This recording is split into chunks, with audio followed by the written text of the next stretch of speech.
I'm Steve Abbott. Welcome to For the Love of History. We've got Rodney Hinton with us again this week, and we'll go ahead and get started, Rodney. Well, I appreciate the opportunity to talk about history. I always love talking history, and you and I talk history a lot.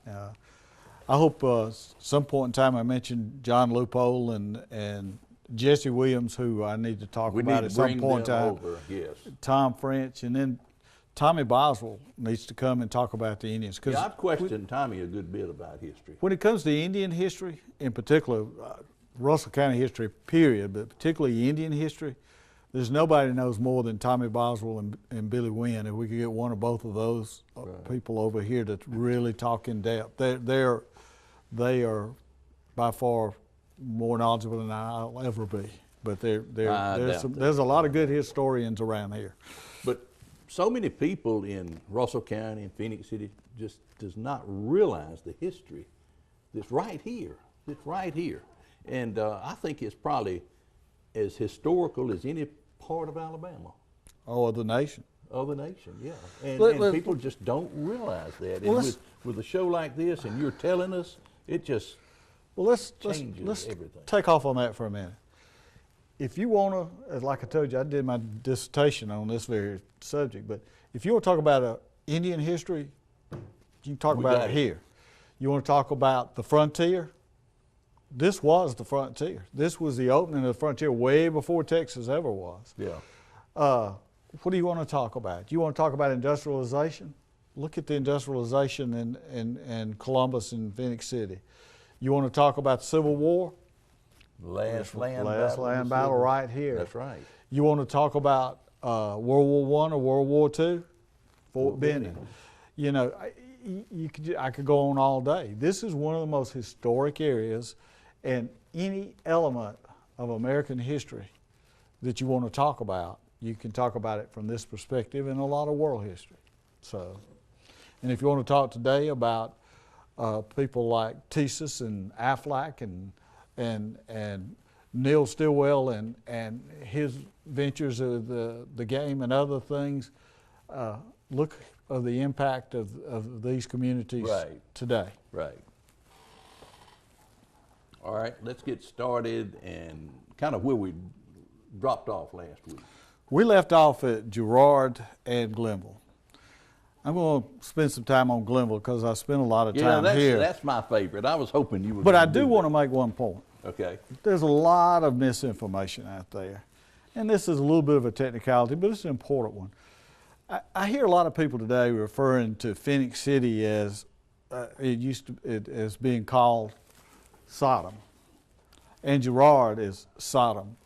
That's not accurate. Right. That's not accurate. Sodom existed. It did, but it was not in Phoenix City. No, it was not. Phoenix City eventually grew over where it was, but what happened was Georgia was a territory and a state. This was the Wild West. And being the Wild West, a lot of renegades from the law came across the river so they couldn't be touched. And they settled in a little community that was a rough place. And there's several good books about traveling the Federal Road, and the stagecoach came through Sodom. It really didn't, it just barely passed through Gerard at all. Yeah. But it came through Sodom. Sodom was down toward Brickyard, south of Phoenix City. And that's where all the outlaws were. So, you know, you get this, it used to be Sodom. No, well, it was south of here. It wasn't Gerard's. And in fact, if you read Reverend Cherry's book, which is called The History of Opelika and the surrounding territories, it's as much about Russell County as it is Opelika, and a lot about Gerard. There's a lot of good history. And he talks about that the hoodlums lived in Sodom, the good people lived in Gerard. And since those were my people, I got to defend them. I got to defend them. We lived in Gerard from 1834 on, I'm sorry. Ingersoll came over and built a fort that traded with the Indians in Gerard. Godwin came in, and we'll come back to Gerard later. But now let's go to your favorite, which is Glanville. All right. Glanville is still there is a spot in the road. Right. And if you get off that spot, there's still some beautiful old homes there. And if you wander through the woods and you don't get in trouble with somebody, and there's some beautiful old graveyards. It's a wonderful stories in Gerard. But as I mentioned last week, James Glenn was a Methodist minister. He came in, settled it. The Indians ran him out one time. He came back and resettled it. And he built one of the most prosperous communities there. His brother, John Bowles, and another brother or two came in and settled. There were several Glens in Glenville. And it eventually drifted up. Cedar Heights is one of the Glen homes. On really? The north side, yeah, it's an old Glen home. And then if you get up in Pittsview, if you go to Bill Benton's house now, that is an old house that used to sit in Glenville called the Henry House, that one of the Pitts liked it, his wife liked it. They moved that with ox carts, board by board, and rebuilt it just as it stood in Glenville. Really? At Pittsview. Well, there's a house there that we went by the other day, Torgar, and it looks just like Bill Benton's house, right down from St. Stephen's Episcopal Church there. That's correct. That's part of old Continuation Street. Continuation Street, that's right. That parallels the old 431, 431. and it's down there. There's some gorgeous houses still in there. There's Most one of them, next to the church there. That's all those- the Comer House, isn't it? and he was governor of Alabama. Braxton Bragg Comer was from a little south of there in a place called Comer. Right. Comer family had a plantation there that eventually became 30,000 acres of farm.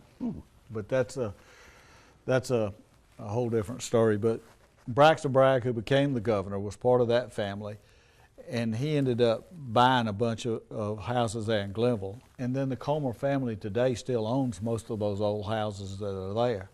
One that you don't see unless it's in the winter and you know where to look.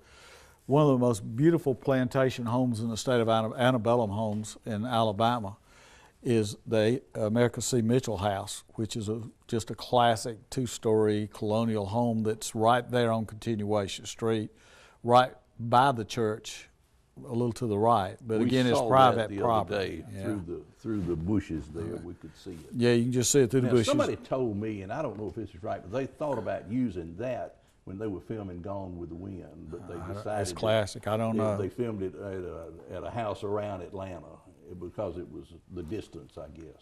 But if you go on down Continuation Street, there's a couple of houses there. The Comers own, I think, most, if not all of them now. If you go across the road, Continuation Street runs across the road, runs parallel the other side. That's where the old academies were.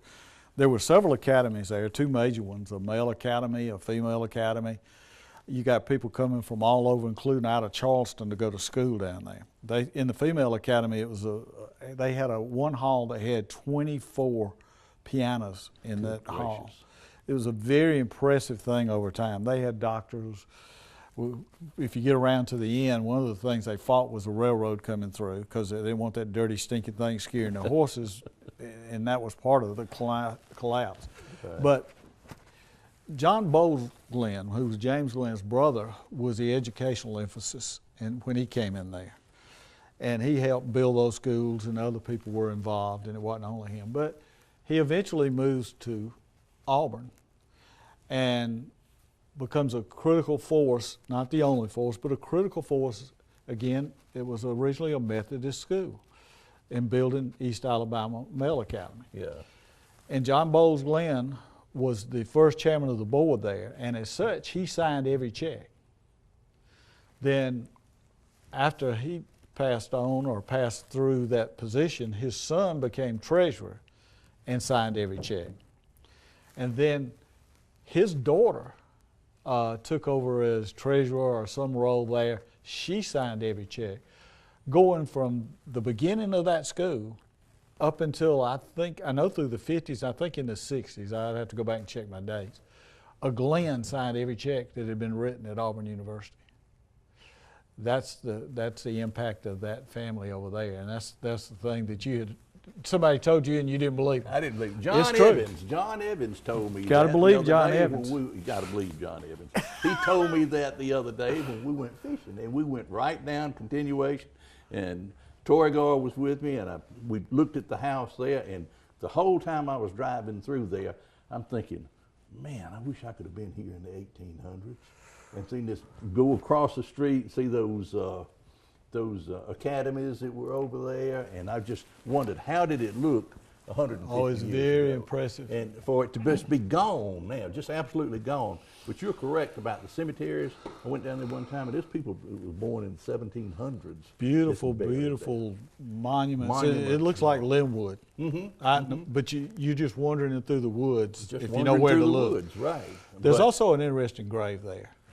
And this could be a whole episode too, but there was a murder there. And there was a gentleman out of Eufaula that came up, and he was accused of murdering the local man. They buried him.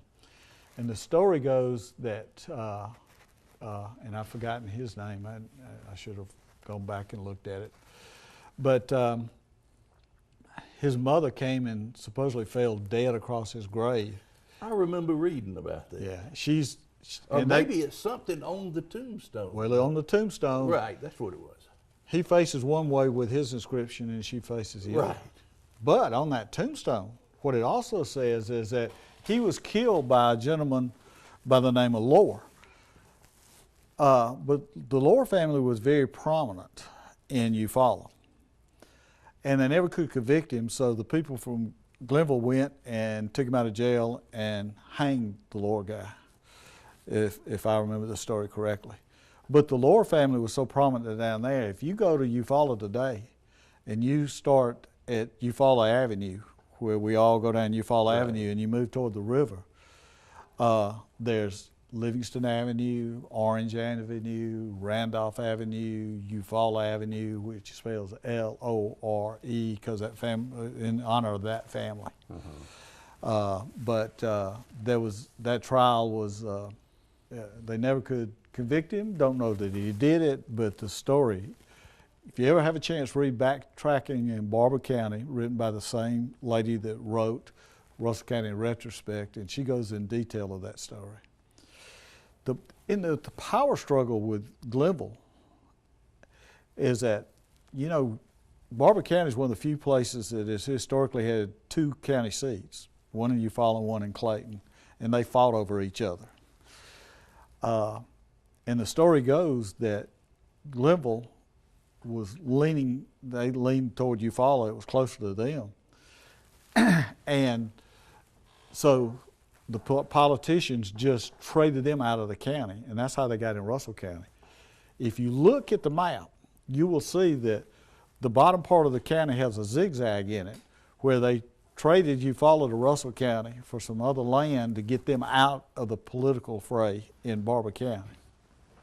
That's true, but that's not the only zigzag that we've got in Russell County. Tell them about out in Crawford and where the courthouse is sitting now. Well, the old courthouse. Yeah, it's really interesting. If you go to what's the Russell County line, and people will say, well, it used to be here. Right. Well, it used to be several places. And in fact, even being a lifelong student and lover of history, I didn't really think about this. My friend John Lupo was doing research. He did all the historic plaques that go over on the old Mott House before it burned. He was already preparing them, and he said, Rod, Mott had a big plantation in Dover in Russell County. He said, where's Dover in Russell County? I said, never heard of it, but if anybody will know, Tommy Boswell will know. So I called Tommy. Tommy said, never heard of it. I never heard of it. Well, I started looking around, and John started looking at some old maps, and we looked back because originally Lee County didn't exist. That's right. And Russell County went all the way out to somewhere around Bleecker, and Dover is around Bleecker. Okay. And that's where Mott had his plantation, and he could get on the train here and ride out the train and get off at what's called Mott's. I've always heard it called Mott's. The old people call Mott's. Right. There's a Mott's mill around there. Right. So it went out there. But we found that interesting. And again, you learn every day. If you keep studying this stuff, I mean, I'm 70 years old and I learn every day. And I correct things that I thought I knew that I was wrong about. That's the reason. I don't like people claiming they're historians. I don't dare claim to be even a good historian. You're a good one. But I learn every day because I love history. We ought to name a show after that, The Love of History, for the love of history, right? Yeah. Okay, well, let's go back. So the old Russell County line used to go all the way to Bleecker. Right. When they carved out Lee County and created that new county, they carved it mostly out of Macon, if not all, out of Macon and Russell County. Well, then the courthouse sat there where the old Elite restaurant, or the Elite restaurant still sits. That little street that runs in front of it that goes up, that was the old county line. Well, Brownville and all was growing so far up that way, and there was some really heated things about people from Brownsville coming into Gerard, and it got very complicated at times. But what happened is, if you look at the map today, you'll see a big chunk out there around Marvin and out in that area. I'd have to look to see exactly where it fits. But where Russell County traded a big part of Russell County to Lee County for a smaller part here to move the line up to where it sits now around Melanie Lane. Right.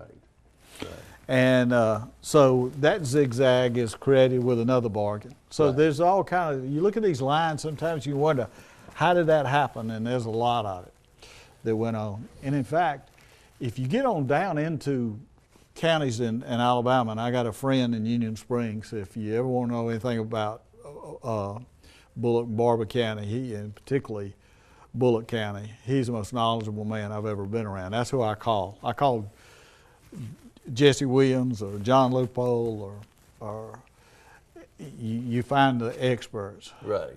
But he was showing me on maps, and he's got detail maps, that when you really look at the county, not the big maps of the county, a lot of the county lines do like up, down, up, down, up, down. Because when they formed those counties, a lot of the landowners got to choose that they didn't get their land split. Now, that wouldn't happen today, but wouldn't happen today. It's a lot of, when you get into real local plats, those lines get to be really jagged, really jagged. Yeah, you can look at a Russell County map and see that when you get out around the other side of Crawford, that little swap out. And that little swap out. Well, look on the bottom around Glenville, and you'll see another swap out. Swap out there. Swap out. Let's take a break, and we'll be right back. Being prepared is a part of who you are, but it's especially important in the case of a disaster. Be informed about possible emergencies in your area. Make a plan that covers where you'll go in an emergency.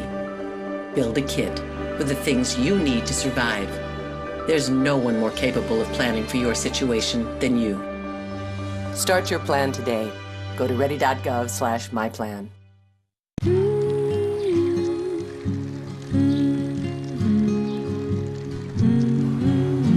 Of all the things you've done with your bike, donating it to Goodwill may be the most incredible of all. Goodwill. Donate stuff, create jobs.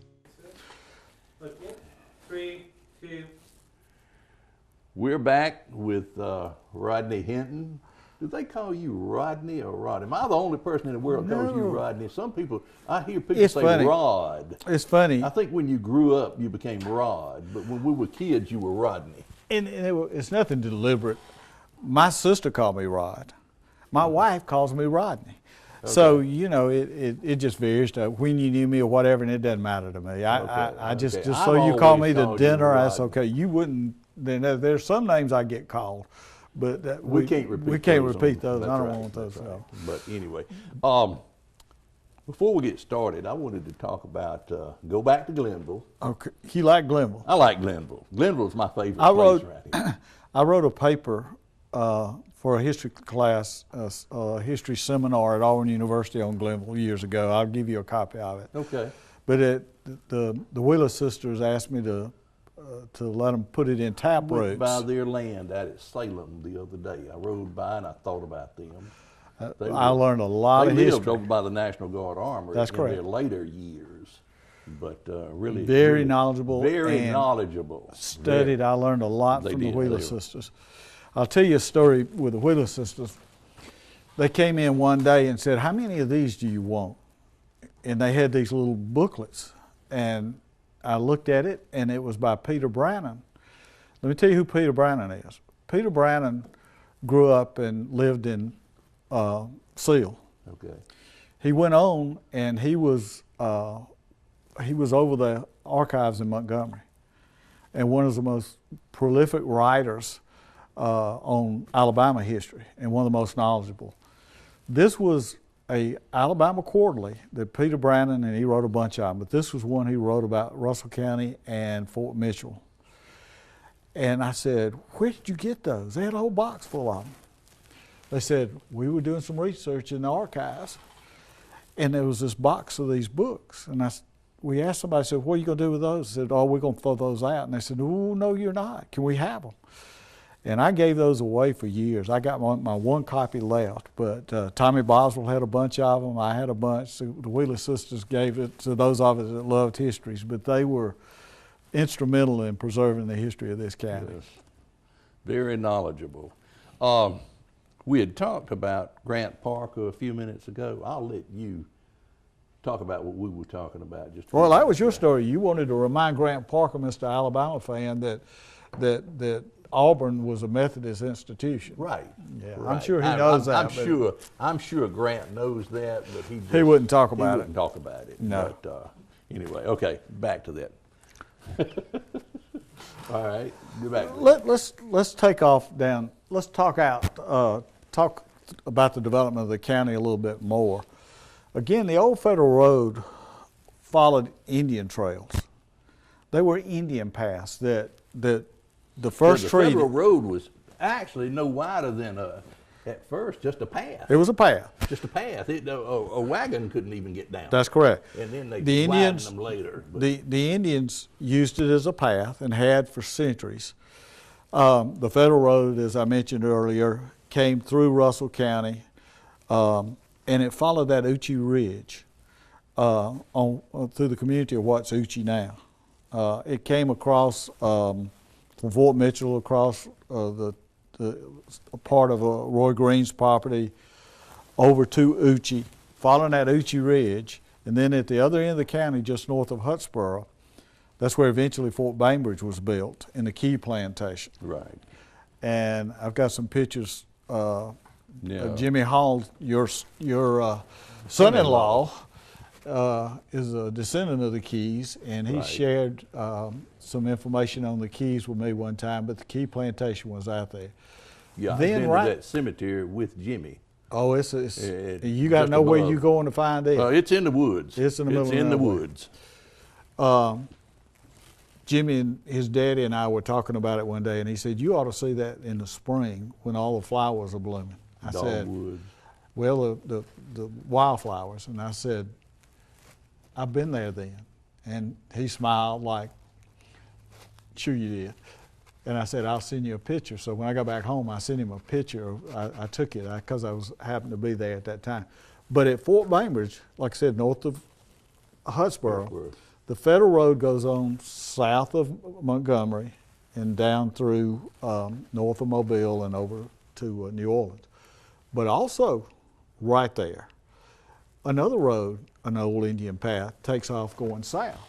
And that road is called the Three Notch Road. So for people that are from around Troy and Andalusia and that area down through there, if you go right through downtown Troy, you go down the Three Notch Road. Three Notch Road. And that's because the Three Notch Road was another Indian trail, and it became prominent because it went from Fort Bainbridge to Pensacola, which was where McGilvery and Patton, and there was a big trading operation with the Spanish out of Pensacola. Now, McGilvery, again, he's actually not even a half-breed. He's a quarter breed. okay. His mother's mother was the child, Sehoy. You heard of Sehoy? Oh, absolutely. Sehoy was the child of a Wynn-class Indian and the French Army officer in charge of Fort Toulouse, and that's the furthest the French came this way. Again, that's where the Coosa and the Tallapoosa run together to form Alabama. Right. Okay, so her child, who's also named Sehoy, is half-breed, and then she marries McGilvery, and one of the most famous and influential Indian leader was actually quarter breed. Now, he negotiated with Washington and a lot of other people. It was one of the most powerful traders with both the English and the Spanish and a lot of other people out of Pensacola, and was very prominent in the history. He's kin to Weatherford, who ends up fighting on the other side. It gets very complicated. We talked about McIntosh getting killed because he went against the Creeks, and he's negotiating back and forth with Troup, who's the governor of Georgia, who's originally from Alabama, and his cousin. Troup and McIntosh were cousins. Really? It gets It went on to very name interesting. Troup County in That's in correct. Range after Troup. But following these ridges now, you got the Federal Road, and there at Uchi, right the other side of Uchi is where it splits. But that's a very prominent community there. And again, the early roads, the old Federal Road, took the ridges because that was the Indian land. Now, years later, and we'll come back and talk about industrialization, but what changed the world was industrialization. Yeah.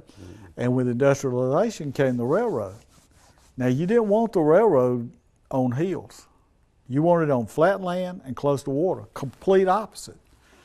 So some of your most prominent family, the Longs and the families that you hear, the Hertz and the families that end up in Hurtsboro, they are Uchi families. In fact, most of them are buried in Uchi.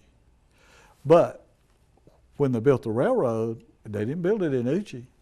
They built it on the flat land. They built it through Seal, and they built it through Hurtsboro. They built it down on the flatland, and Sehoy. So many times you see trains running alongside of a river. That's right. You know, you stop and think. And they built those for the reason, you know, flat land, it's flat there.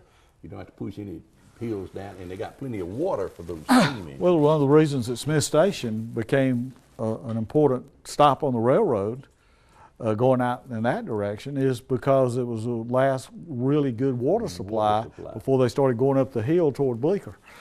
And it became an important stop on the railroad. But so now you got Uchi developing, and then you get Hurtsboro and Seal developing with the railroad. And so you can get into all kind of different communities. We can get into Hog Island.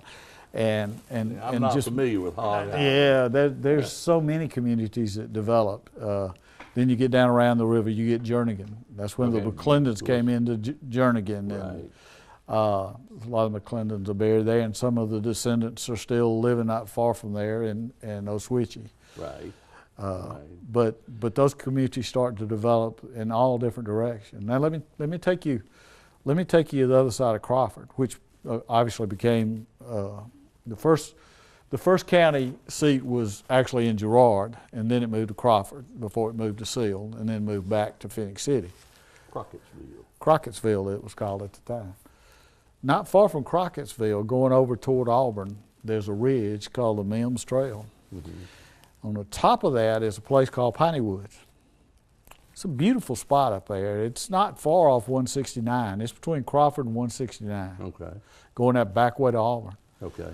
It's a big flat plateau, and all the Galats that live around here. Oh yeah. I was thinking that was probably right in that area. Well, that's where the Jack Galats.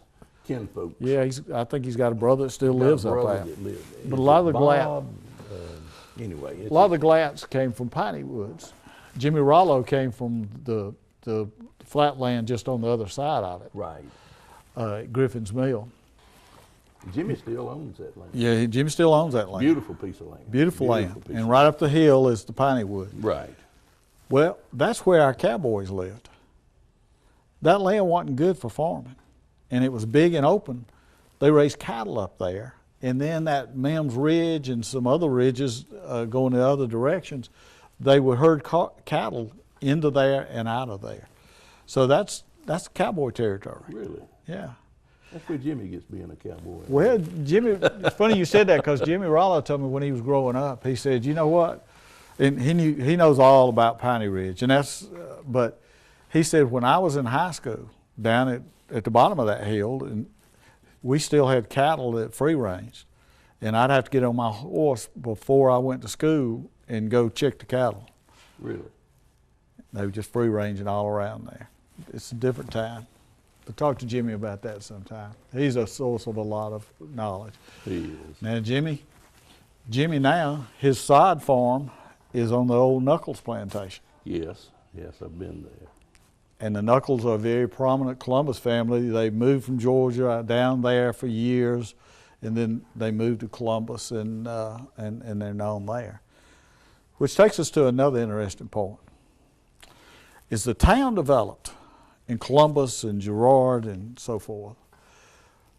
I told you why they built the first bridge was to get the Alabama cotton over to Columbus. Originally to ship it to England and then to service the mills later. They built that the second bridge at 14th Street to get those mill workers out of Columbus.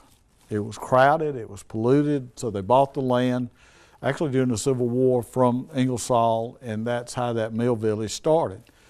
It was purchased by a man by the name of Young, who was a very, very good businessman and owned Eagle Mill. Okay. They burned his mill during the war. He rebuilt fairly rapidly and did real well afterwards. But when they rebuilt the mill, they named it Eagle and Phoenix, and that's where that name comes from.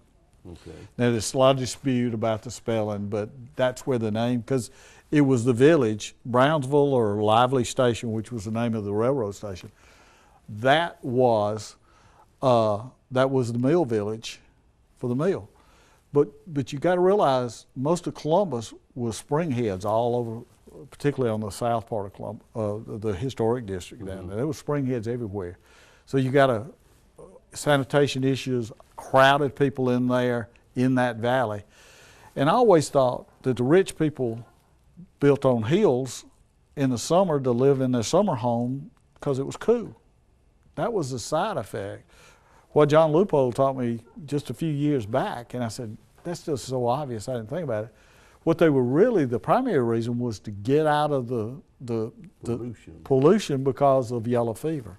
People would die every summer in masses. You told me that, and I didn't know that. I thought it was just cool up there. Yeah. But I didn't know that about the pollution. The 14th Street Bridge was debated for years and buying it, and finally the mill paid for most or all of it.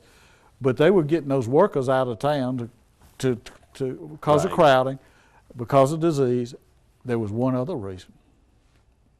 And it's a very interesting reason, is that Somerville was built by those most wealthy Columbus businessmen.